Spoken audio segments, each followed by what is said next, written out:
Hey guys, today we're going to talk about side control pinning, okay? So the most important thing about side control pinning when you're with someone is far shoulder and far hip, okay? Everything else is kind of like noise. If you keep their far shoulder and their far hip controlled, those are the number one priorities, okay? So when you have someone and you feel them starting to kind of come up, you want to use your weight. It doesn't really matter. I mean, if they're framing, we can push it down, but your goal is to get your chest over that far shoulder, driving that far shoulder down, okay? Now, let's just say they're really good and they get an underhook here, okay? A lot of times guys will get an underhook and they'll start to build height and they'll get that far shoulder and they start to get that far shoulder and far hip off the ground.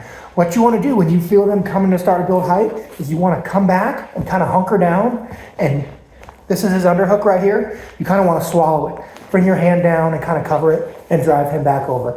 Now he's trying to drive your whole body weight over his chest with just his front delt. That's not going to work, okay? And let's just say he tries to start bumping you with his bottom leg and coming up and trying to build height, okay? This bottom leg back here.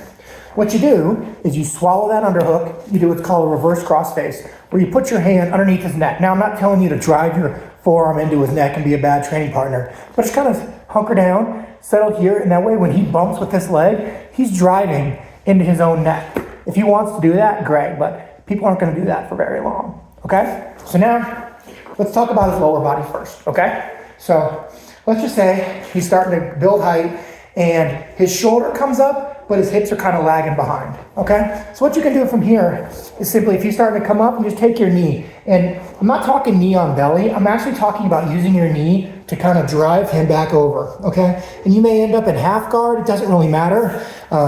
You may end up in like a false mount where you're here and your leg isn't trapped.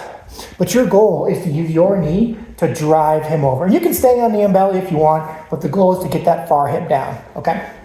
Now let's just say that he gets in, he's coming up and he's really tight and you can't get your knee in there anymore. You're gonna lift up that leg, pick it up, and just kind of stuff your knee in the pocket there, okay? Now he's kind of in this position where you're in what's called a false half guard.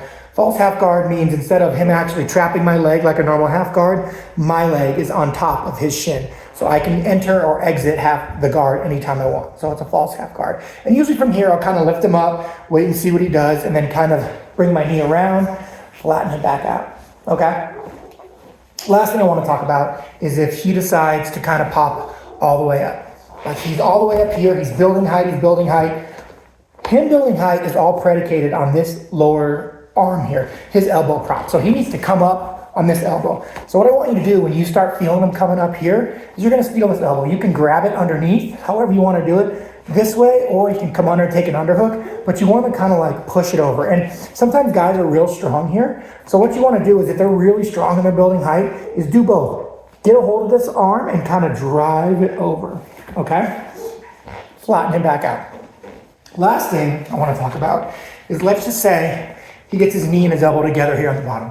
Like you can't get in. These frames are solid, you're not getting in. You're gonna take your hand, stuff it in the pocket, right by where his hip pocket is. That's gonna trap his hips.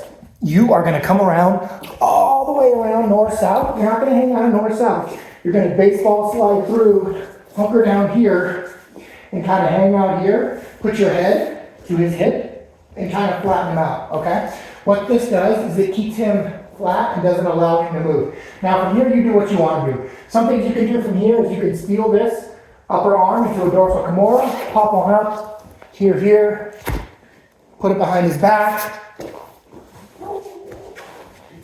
If he starts to kind of roll into you, you can always turn around, steal that other arm, and go back into side control. All right? Thanks, guys. If you have any questions, feel free to give me a call or give me a text, and I'm happy to help you out. Our next video is going to be on controlling from the back. Cool.